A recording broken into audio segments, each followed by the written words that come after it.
Here are a few of my thoughts on Harry and Meghan's new website. You've met Harry and Meghan, sort of. Now meet their latest shiny website. The old website is dead.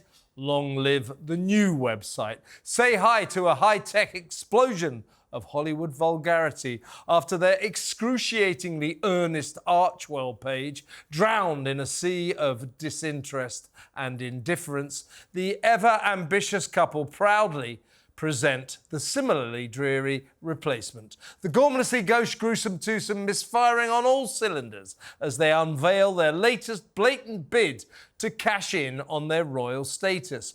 No use of His and Her Royal Highness in accordance with a deal they struck after quitting Britain for a new life in the Californian suburbs. But all there in black and white, a big regal crest, Prince Harry and Meghan, and the Duke and Duchess of Sussex. Seen as a clumsy attempt to reignite their fading media careers, the new site makes no mention of King Charles or the royal family, but does offer fans the exciting one-stop shop opportunity to find out everything the Duke and Duchess of Netflix are up to, which probably won't take too long. Apparently oblivious to potential charges of self-glorifying boastfulness, the deluded duo's deranged descriptions of their own brilliance defy belief. Harry, we're told, is not some lucky, not very bright bozo born into pampered privilege, but is in fact, wait for it,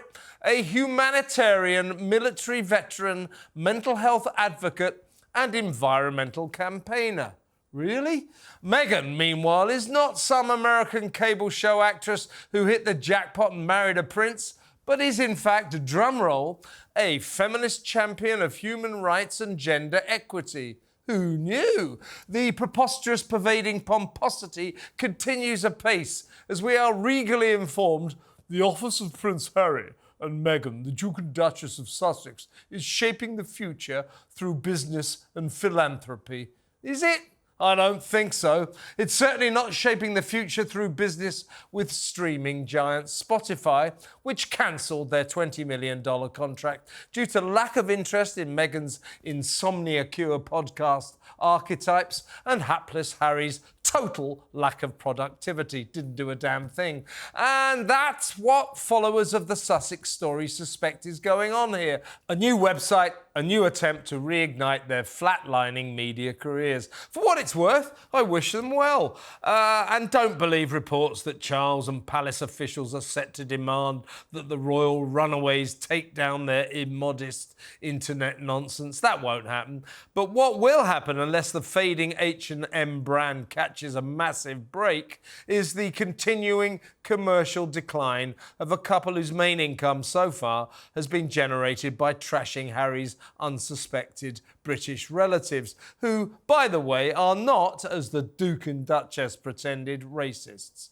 In other news, a respected royal author and long-term editor of Majesty magazine, Ingrid Seward, has suggested that one of Meghan's major motivations has always been a deep-seated jealousy of Kate Middleton, with whom Harry used to have a close sibling-like relationship. Boy, that seems a long time ago, doesn't it? What went wrong? Well, Esther, what did go wrong? What did go wrong? I think they were obsessed with or deluded by their own self-importance. Look, I think there's no running away from the fact that they know they've squandered a huge opportunity to actually make a real change. The platform of being in the royal family, whether you're for the monarchy or not, is massive. You can actually champion a lot of really important causes. And they've now been reduced to, what, an archetypes podcast, creating children's books, buying the rights to a romantic novel. I mean, it's pathetic. This is a woman, in the case of Meghan, who could have really talked about, major health campaigns across the world, particularly in Africa, that she seemed quite passionate about, and all these sorts of things. Harry was a military veteran. Now look at what they're doing. They're going to movie premieres in Jamaica and posing with Republicans who couldn't care less about them. Seriously, it's really sad. And I think they know that really they don't have any importance anymore, and so talking they're about? trying to make the best of What are you it. They're talking about? famous, but they're not important. Listen. Let's shut up, JJ. S is going to talk for 30 minutes. We're just going to sit here. Yeah, exactly. There she goes. I'm right. She's right. Very good points, Esther. Rather long, but good points. JJ, what are your thoughts? I mean, this website, it's preposterously pompous, as I said. The office of Prince Harry and Meghan, the Duke and Duchess of Sussex, is shaping the future through business and philanthropy. No, it's not. What the hell are they talking Well, about? I guess that is what they are trying to do. Whether they've I'm achieved it or trying not to do it. is different. That's generous. But that is what they are trying to do. I looked at the website. I didn't think anything was that wrong with it, to be honest. It's just a pretty bland website. It's got links to Archwell and Archwell Productions or whatever else. You can click out of it to go elsewhere. It's just a holding page, essentially, that says this is for Harry and Meghan. This is about them. Don't you think And then it's... move on. Here's the thing. What I have the biggest issue with, again, because I don't really lose sleep over this couple, is the fact that they're using the Sussex royal That's kind their of surname. brand. It isn't. Well, it isn't. It isn't. It isn't. It is. No. It isn't. They are the Let Sussexes. me They- tell they are you. Let not. me tell you, You as a spent matter more of time in fact, Sussex than that they have. it is not Harry's surname. Technically, you could say one of two things. Royals don't have to have surnames, so either he doesn't have a surname, or his real surname is Mountbatten. Yeah. So that Sussex Mr. is and Mrs. not Mountbatten. his name. It's a is. royal title, and technically he has broken the deal that he made with the Queen not to use his royal titles in order to seek money. It's to chase money. But I don't think that's a massive deal. I mean, it's a bit of a shame. It is gauche and vulgar, as everybody says. It is really gauche, this website and what they're Well, doing. it's but hypocritical. I don't think that Charles will get in the way of it. It does sort of, to me, indicate some kind of desperation. They're desperate to turn their fortunes around to make some money. Well, the thing is, if they had such a problem with the institution, as he made very clear, as both of them have made very clear, why would you even want to use the Sussex title? Like, it doesn't make sense. Why would you insist on giving your children the prince and Royal princess titles. title? Yeah. For me, it's just... I think that's a fair point. I think, if he's so against the royal family, he should just distance himself from them completely and not cash in on the title. I get that, but he is still known as Harry. No, but it's not about what he's Sussex. also known as. It's being in the royal... Again, whether you appreciate it or not, that platform and the privilege you have, again, is a privilege, right? If you've done everything to crap on the institution, why should you still have the privilege? Why do you think you're still entitled to the privilege of using the title? Well, yeah, but that's not the debate. But that's not the problem here. son- Fine. But that's a different argument. The point is that he and Meghan are now using their titles to rebrand themselves. And They're make money. starting again. Yeah. And possibly, I mean, they're not on there selling mugs and t-shirts. They're cashing in on their royal title and the royal crest, which they promised not to do. But as I say, good luck to them. I hope they turn their fortunes around and they make some money and stop around getting on our... Made plenty of money. They don't need any more. plenty. Diana left Harry like 36 million quid. Yeah. They don't And need any more he's money. made 30 million from Netflix already. So Yeah, why exactly. do they having to do all this? Why are they chasing Because Paramount to they make think- money then? They think They they're still wanna so make cash. important. That's the thing. You're minted. You still do this show. Shut up! Yeah, let's talk about my tax bill, shall we? Although that would have to be a 3-hour show. I mean, seriously. By the way, later on, let's discuss this now because we won't have much chance to do it later. I'm going to break with tradition, and I'm going to do a second royal monologue, and that is about Harry's visit here last week, which we record this show, folks, just to put you in the picture, sort of quite early, so we didn't really have time to encompass the full saga of Harry's trip to London. Now, turned out, I mean, we were wondering whether or not he'd see William, how long he'd be here. Well, it turns out he was here for 10 minutes, didn't see William. Incredibly, having flown 11 hours across the Atlantic, went to Clarence House to see Charles, saw him for 30 minutes. Charles and Camilla then took off from Buckingham Palace in a helicopter. Yeah, thanks for coming, Harry. See you later. Hadn't seen him for 10 minutes, 10 months since the coronation. Now, what we thought last week was, oh, that's the king saying, well, I haven't really got time for you the way you behaved. Turns out it was Harry that needed to go fast because he had to get back to present an award at a tawdry ceremony in Sin City in Las Vegas. That wasn't a very good move by him. To see him laughing and joking, making really bad jokes about rugby, never mentioning his dad or his sister-in-law in Las Vegas, having just been to see his dad with his cancer diagnosis, it wasn't a good look. If he had gone to Vegas and mentioned seeing his dad, everyone would be saying, how dare he go and use his dad's name to try and get more attention and more fame. That's what would have happened. If he'd gone on stage and said, here's presenting this award in Sin City, by the way, just been to see my pa, he's doing really well. Yeah, nice thing to do. No, there's like his brother did. Harry is then suddenly telling everyone secrets of the whole family, and he'll be getting told I think off. that's right. Like, I hate this phrase, damned if you do, damned if you don't, but I think that's true. I think, well, actually, the bigger damned point if is... he did. Well, That was the end of it. The thing is, No, damned if he I think the didn't. bigger point is it's quite pathetic that he flew all the way over here for a 30-minute meeting with Charles. Desperate. It's a publicity stunt. But the thing is, the son of the king has been reduced to having to give speeches in Las Vegas like a Well, Esther said that. Esther said that. No, but I mean, I'm not sure I like the analogy, but I do get. Listen, like, but I think it's accurate. it's true. He's prostituting himself. A senior member of the royal family has been reduced to He's this. making money. Yeah. He's in making the money. most pathetic way. I would rather Harry be out there making money and not my taxes paying for him. That is what I'd rather. Oh yeah, no, of course we can agree on that. But Well, then there you go. But There he, you go, he then. doesn't need to do this to make money. Good guest, bad guest. It's time for a bad ad. First, there was the transistor radio, then the headphones. Now there's Music Best, the only fashion and personal sound systems currently sweeping the country. Music Best is designed to provide you with high-quality stereo music wherever you go, whatever the weather. With Music Best's waterproof speaker system, you can enjoy your favorite music whether you're exercising, riding, golfing, fishing, or just hanging around. Music Best is both elegant and versatile. So you sort of wear your radio. I think the most random thing about that is it's $34.95. It's one of those things that could be like $1,000 or $1, isn't it? You got some mean tweets about me. Somebody's being nasty about me. This cannot be. You can't believe it, mate. Right, first one about you. The presenter needs to pick a pose and stick with it. Apparently you move around a lot and you don't know how to Oh, pose. yeah. Oh, you just got the memo, did you? See these? What just happened? Here's another one. From JJ's comments, he spends too much time watching American TV. Why don't you save your criticisms until you actually know what you are talking about? Mate, I'm in New York every week. I know what Americans are like. There's a few of them who are nice people, some hot ones. Some hot ones, but then there's mostly just obese cowboys. That's the problem with America.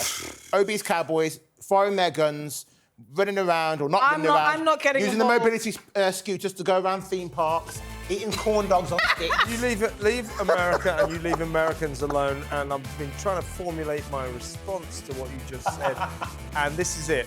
Go yourself. Back in a minute, real break.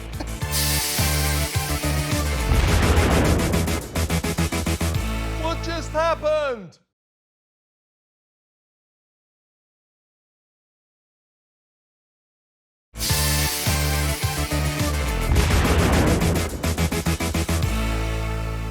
He's mad as hell. It's Kevin O'Sullivan. Thank you. We're back. It's What Just Happened, and I've still got, unfortunately, my guest JJ Anasiobi, who hates America, thinks they're all fat cowboys.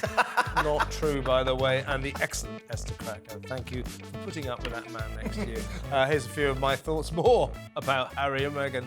Actually, about Harry, to be honest with you. What a week on Planet Royal, where the preposterous prince from outer space landed in London and spent a whole half hour with his stricken dad. Hadn't seen him since the coronation 10 long months ago. Flew 11 hours from California to wish the king well in his battle to beat cancer for all of 30 minutes. After Charles's shock diagnosis last week, the succession of events that followed were as fast as they were confusing. To his credit, or so we thought, Harry immediately dropped everything, left Meghan and the kids at home, and caught a passenger jet straight back to Britain. Upon arrival, poignantly, the Duke of Sussex was not offered royal accommodation and was forced to check into a hotel. And then to this unfolding drama came the extraordinary finale as Harry's convoy of black-windowed four-wheelers glided into Clarence House ahead of his audience with the suffering sovereign. So far, so good. Much talk of the transatlantic son-father feud thawing when it emerged that Charles had phoned Harry to personally break the bad health news. But just as we were all heaving a sigh of relief that the royal rift seemed to be healing, a helicopter took off from nearby Buckingham Palace with the King and Queen on their way to Sandringham and Harry on his way back to Heathrow Airport. That special reunion was well and truly over. Blink and you'd have missed it. Cue wild speculation as to why the eagerly awaited meeting ended with such indecent haste. Was the King sending his misbehaving boy a firm message? After Harry's appalling antics in America, his lie-infested interview with Oprah Winfrey, his spiteful book Spare, lobbing racism charges at his relatives, his nasty Netflix series accusing the British people of dubious links to slavery, was the King effectively saying, "You don't get much time with me"? If not, why not? And the brevity of their short encounter did indeed speak volumes, but now, astonishingly, it appears that the reason it was all over so swiftly was not the King. It was down to Harry. Had to dash. No time to stick around. The fifth in line to the throne had a tawdry Las Vegas awards ceremony to attend.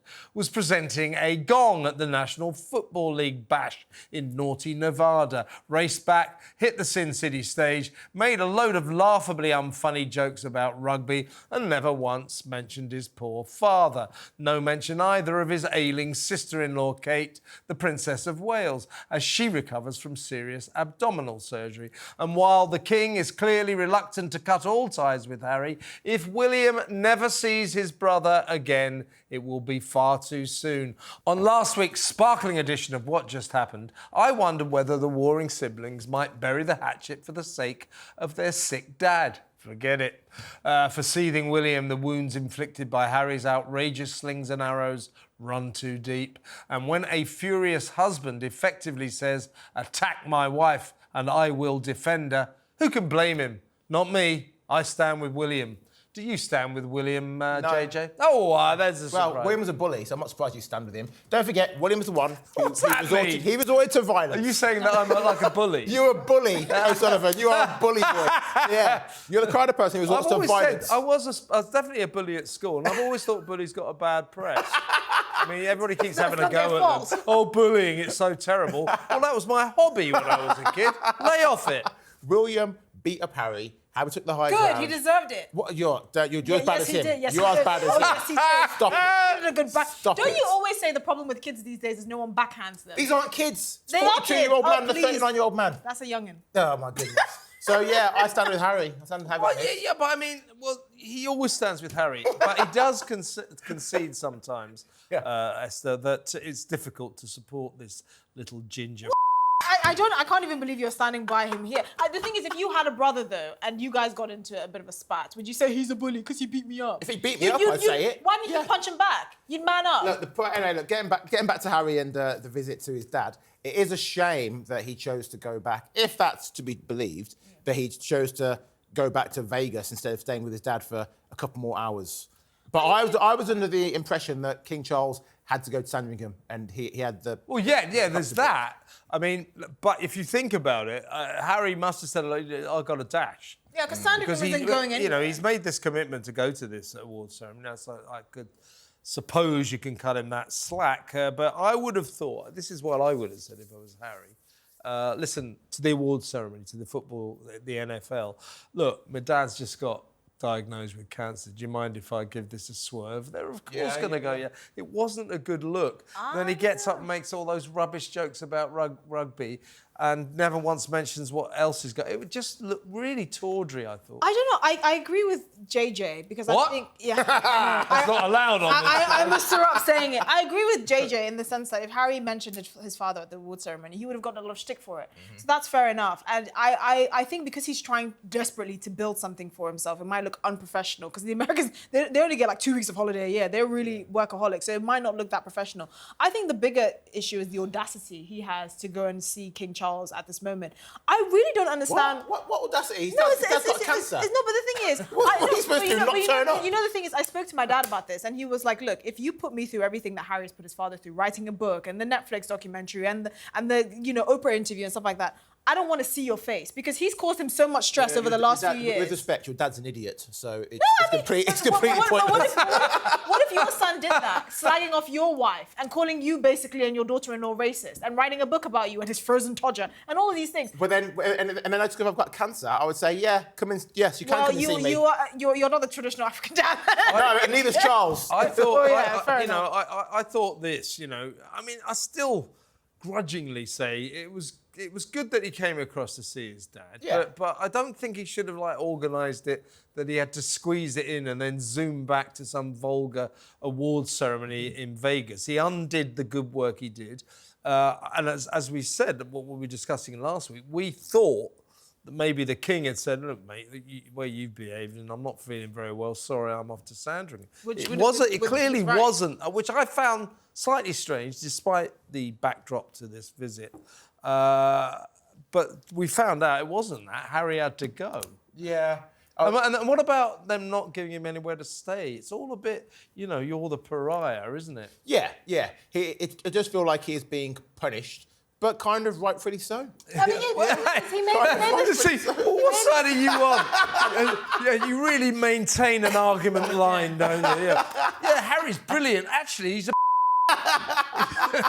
I think it's okay for them to treat like he wasn't out on the streets, right? Yeah. It wasn't like if he doesn't stay with us, he's got nowhere to go. He was put up in a nice, lovely hotel. He was still fine. But I think it's okay for them to say, well, look, Charles is not going to be here. He's going to Sandringham with the Queen. So Harry, you can stay somewhere else. A quick last word from both of you, really. We've only got a little while left to discuss this.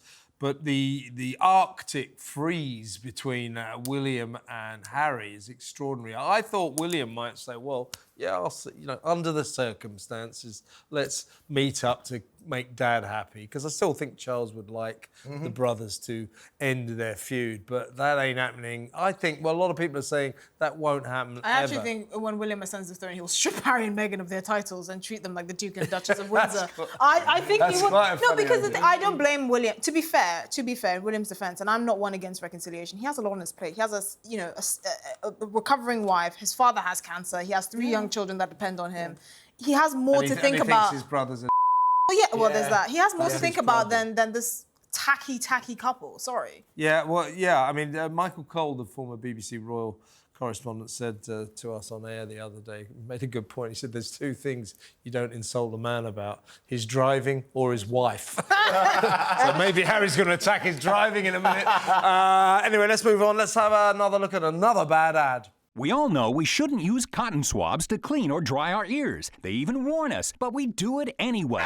Stop. There's a better way. Introducing WaxVac, the safe and effective way to clean and dry your ears. Doctors everywhere warn against using cotton swabs to clean your ears. Don't use a cotton swab in your ear because it can cause significant damage. Whoever does that with a cotton bud? No one does that. I mean, you're not supposed to try to clean your ears, but it doesn't hurt. Not an iron. I don't know why they're caving or what. Pushing those in your ears is really bad for you. And it actually pushes more earwax further into the canal. Yeah, that's what I've always wanted to have a discussion about earwax on this show. And finally, we've made the grade. Thanks, JJ, for bringing that up. But listen, another ridiculous episode of What Just Happened. A warm thanks to Esther Krakow. Thanks for coming along, Esther. And what's your name? That's the other guy. And seriously, Americans, you're quite right to despise this man. But he does come along every week for a kicking. Let's give him another kicking. Same time, same place, next week, right here on What Just Happened with our fall guy, JJ Anasiobi. See you next week. What just happened?